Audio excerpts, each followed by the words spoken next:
never believed in ghosts until I started delivering their mail.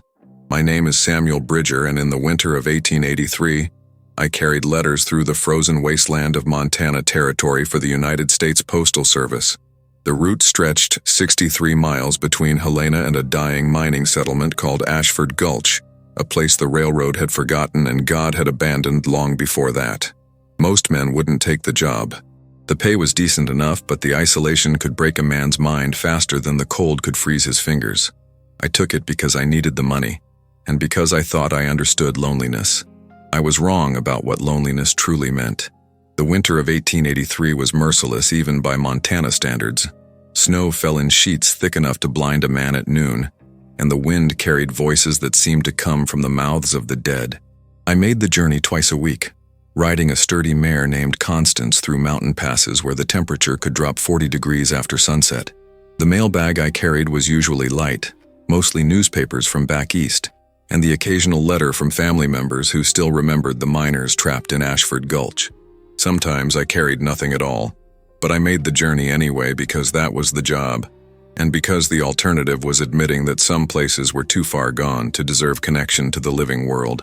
Ashford Gulch had been a promising silver claim 5 years earlier, but the mine collapsed in 1881, killing 47 men in a single afternoon. The disaster broke something in the town. Half the population left within a month.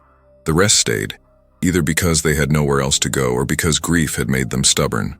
By the time I started my route, only about 60 souls remained, scattered among buildings that leaned like old men waiting to fall. The general store stayed open 3 days a week. The church held services every Sunday, though I heard the preacher had started talking to empty pews as if they were filled with the miners who never came home. It was the kind of place where hope had died, but the people hadn't realized they should leave yet. I noticed the first strange letter on a Tuesday in late January. The temperature had dropped to 15 below zero, and ice crystals hung in the air like suspended glass. I was sorting through the mail at the way station halfway between Helena and Ashford Gulch when I found an envelope that didn't belong. It was addressed to Mrs. Catherine Marsh at a street address I recognized in Ashford Gulch. The paper was yellowed and brittle as if it had been stored in an attic for decades, but the ink was fresh enough to smudge when I touched it. The return address listed a name I knew: Jacob Marsh, Catherine's husband. He had died in the mine collapse 2 years earlier.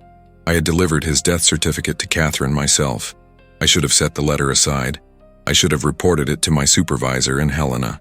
Instead, I put it in my mailbag and continued the route, telling myself there had been a mistake, that perhaps another Jacob Marsh had written to another Catherine Marsh. That coincidence could explain what seemed impossible. The wind picked up as I rode deeper into the mountains, and I swear I heard my name carried on it, whispered by a voice that sounded like it was coming from underground. Constance grew skittish, her ears flattening against her skull every time we passed through a grove of skeleton trees. Animals know things we don't. I should have listened to her fear. I delivered the letter to Catherine Marsh 3 hours after sunset. Her cabin stood at the edge of town, isolated from the other structures by a quarter-mile of frozen ground. Smoke rose from her chimney, a gray thread against the black sky. She answered my knock after a long silence, her face gaunt and shadowed in the lamplight. She was younger than I expected, maybe 30, but grief had aged her the way hardship ages everyone in places like Ashford Gulch. When I handed her the letter and told her where it came from, her hands began to shake so violently she dropped it twice before she could hold it steady enough to read. She didn't speak. She just stared at the envelope, tracing her dead husband's handwriting with one finger, and then she closed the door in my face. I stood on her porch for several minutes, listening to the sound of her sobbing through the thin walls, before I finally mounted Constance and rode back toward the way station. The wind had died completely by then, leaving a silence so profound it felt like the world had stopped breathing. I didn't sleep that night. I kept thinking about the letter, about the impossible signature, about the way Catherine's face had collapsed when she recognized the handwriting of a man who had been buried for 2 years. The second letter appeared 4 days later. This time it was addressed to a man named Thomas Pike, a former mine foreman who now spent his days drinking at the only saloon still operating in Ashford Gulch. The return address listed Henry Caldwell, one of the 47 men who had died in the collapse. I recognized the name because I had delivered condolence letters to his widow the previous summer. She had moved to Oregon shortly after, unable to bear the sight of the mountain that had swallowed her husband. The envelope was the same yellowed paper, the same fresh ink, the same impossible origin. I delivered it to Pike at the saloon just before closing. He was drunk enough that his hands had trouble opening the envelope, but sober enough to read. I watched his face change as he scanned the contents, watched the color drain from his cheeks until he looked like a man who had seen his own corpse. He didn't say anything to me, just folded the letter carefully, placed it in his coat pocket, and walked out into the snow without his hat or gloves. I found out later that he made it halfway to his cabin before he sat down in a drift and refused to move. They found him frozen solid the next morning, the letter still in his pocket. The sheriff wouldn't let me see what it said. After that, the letters came with every delivery. Sometimes there were 2 or 3 in my mailbag, sometimes as many as 7. All of them were from the dead miners. All of them were addressed to people still living in Ashford Gulch. The paper was always the same brittle yellow, the ink always fresh enough to smear. I stopped trying to understand how they got into my mailbag. They simply appeared between Helena and the way station, materialized among the mundane correspondence like tumors growing in healthy tissue. I thought about refusing to deliver them. I thought about burning them or throwing them into the snow. But something stopped me every time. Maybe it was duty. Maybe it was cowardice. Maybe it was the growing certainty that refusing wouldn't matter, that the letters would find their way to their recipients with or without my help. I began keeping a record of the letters in a journal I carried in my saddlebag. I documented each delivery, noting the sender's name, the recipient, and the date the letter appeared.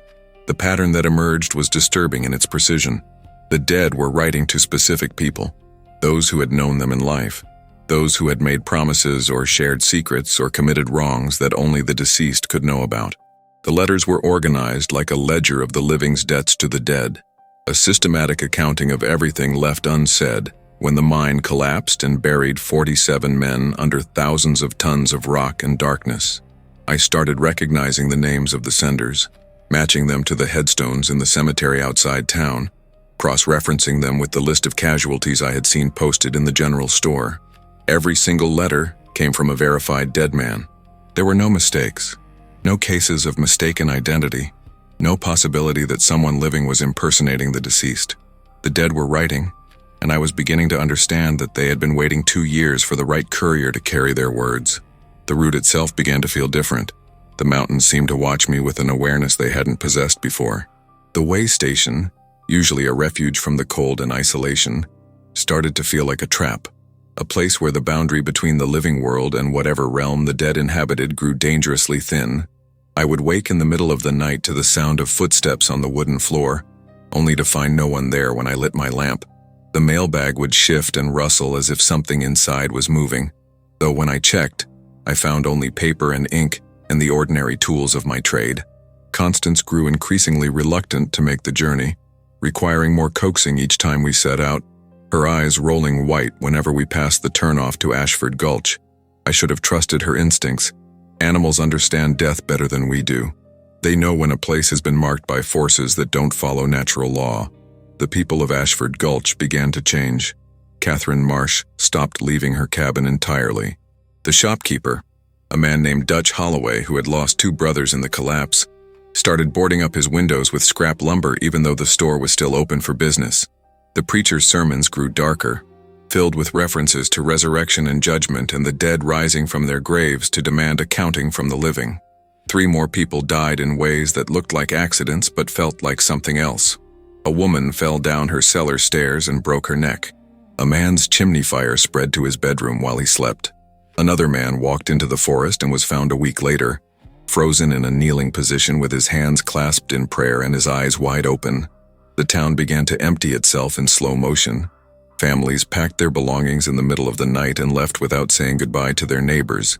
The saloon closed permanently after the owner, a woman named Sarah Kinney, received a letter from her deceased father accusing her of abandoning him when he needed care in his final years. She nailed the doors shut and walked to the train station in Helena without even selling her property. The schoolhouse shut down when the teacher stopped showing up, and I later heard she had moved back to her family in Pennsylvania, refusing to explain why she left so suddenly. Those who remained moved through their days like sleepwalkers, performing the rituals of living without any real conviction that life still mattered. I watched a man stand motionless in his doorway for 15 minutes, staring at nothing, before he finally went back inside. I saw a woman brushing her hair in a window at 3 in the morning, her movements mechanical and endless. The town was dying the way people die from wasting diseases, slowly and without dignity, collapsing from the inside while the exterior still maintained the facade of normalcy. I started noticing details I had missed before. Scratches on door frames that looked like they had been made by fingernails, dark stains on floorboards that could have been old blood or spilled wine or something worse, mirrors covered with sheets in houses where mirrors had once hung openly. The cemetery outside town had new graves, more than could be explained by the 3 deaths I knew about, as if people were burying things that weren't quite corpses or weren't quite human anymore. The church bells rang at irregular hours, sometimes in the middle of the night, though no one admitted to pulling the rope. And always beneath everything, there was the smell of earth and minerals and something else, something like rot but not quite, a scent that reminded me of the way the mine entrance smelled when I rode past it, like the breath of something deep underground that had learned to exhale. I started reading the letters before I delivered them. I know I shouldn't have, that it was a violation of federal law and personal decency, but I needed to understand what was happening. The contents were impossible. The letters contained information the dead men couldn't have known. They described events that happened after the mine collapse. They mentioned children born after their deaths, marriages and divorces and business transactions they couldn't have witnessed. Some letters were loving, filled with reassurances and forgiveness. Others were accusations, detailed lists of betrayals and broken promises and sins committed after the writers were safely dead and buried. One letter described how the recipient had stolen money from the deceased's widow. Another revealed that a wife had been having an affair before her husband's death. The letters weren't just messages from the dead, they were judgments delivered from beyond the grave. I tried to trace the letter's origin. I waited at the way station, watching my mailbag through the night, hoping to catch whoever was placing them there. Nothing happened. The letters appeared anyway, materializing in the bag during the brief moments when I looked away or stepped outside to relieve myself.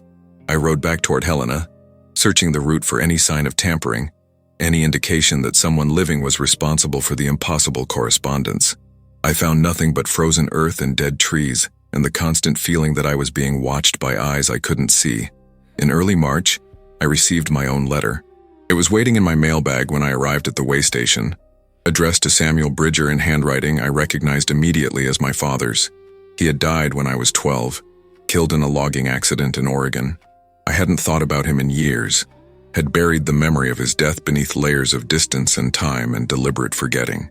The envelope felt heavier than it should have, as if the paper contained more weight than physics allowed. I held it for 3 hours before I opened it, sitting in the cold way station with my hand shaking and my breath coming in shallow gasps that had nothing to do with the altitude. The letter was brief.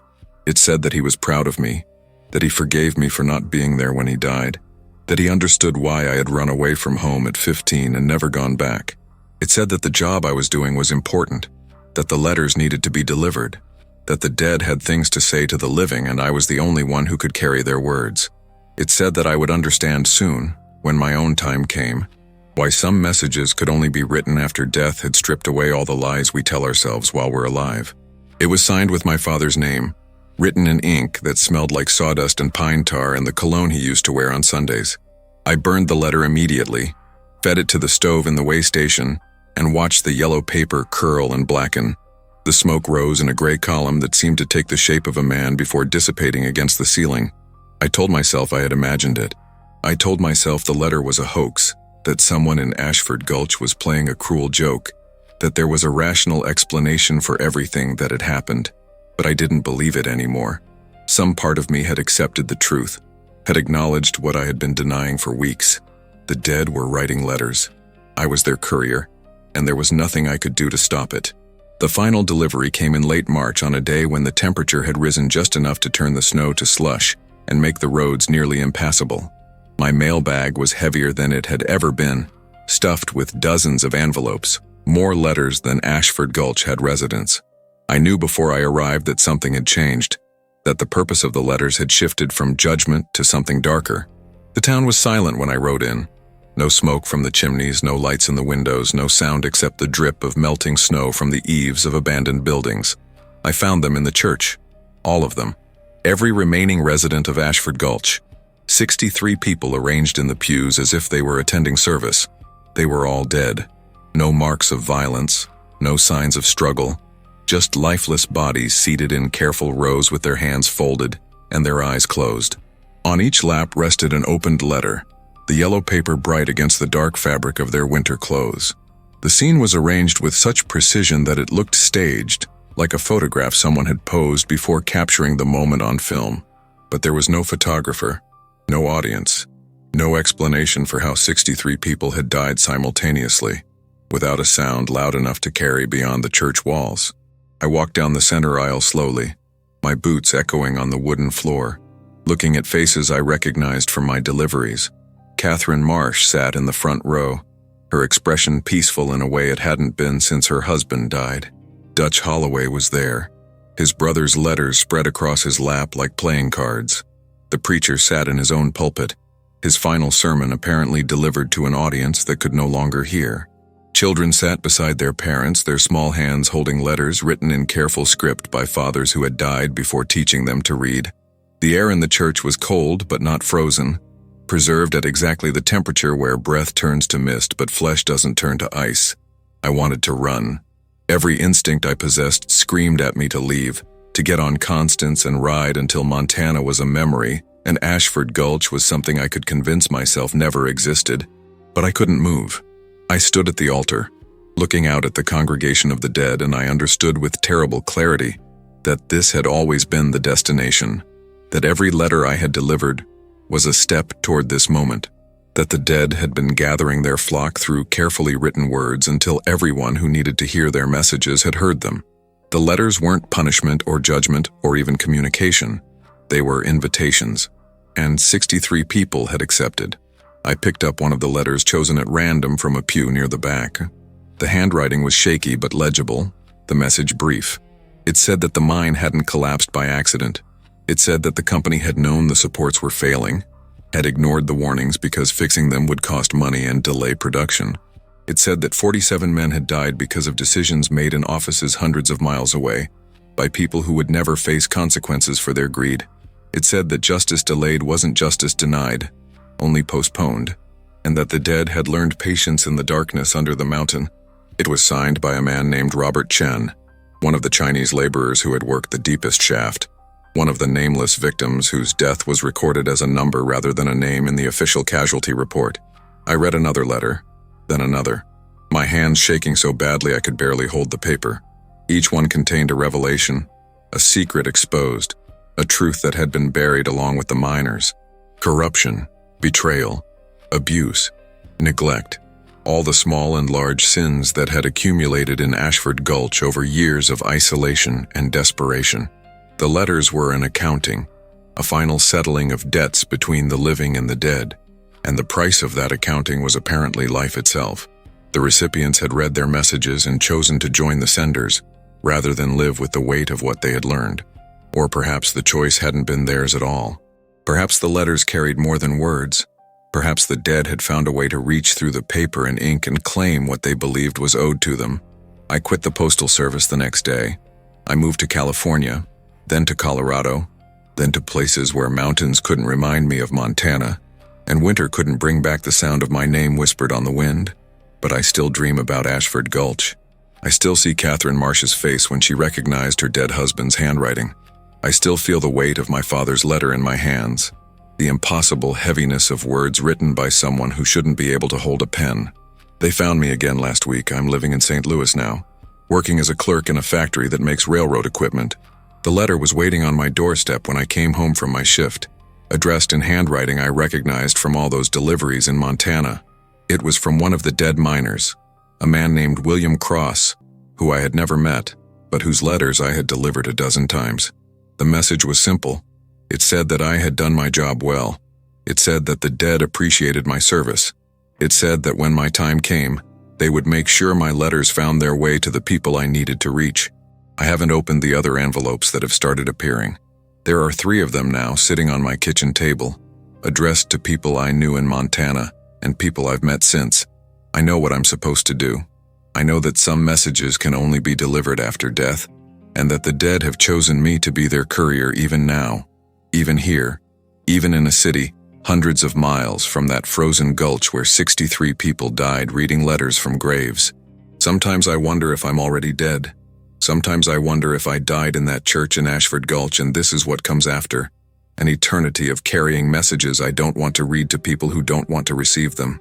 The dead have their stories. The living have their sins. And I am the one who carries the words between them, bound to a service that doesn't end with resignation or distance or denial. The letters keep coming. I keep delivering them. And somewhere in the frozen mountains of Montana, in a church full of corpses and unopened mail, the dead are writing more.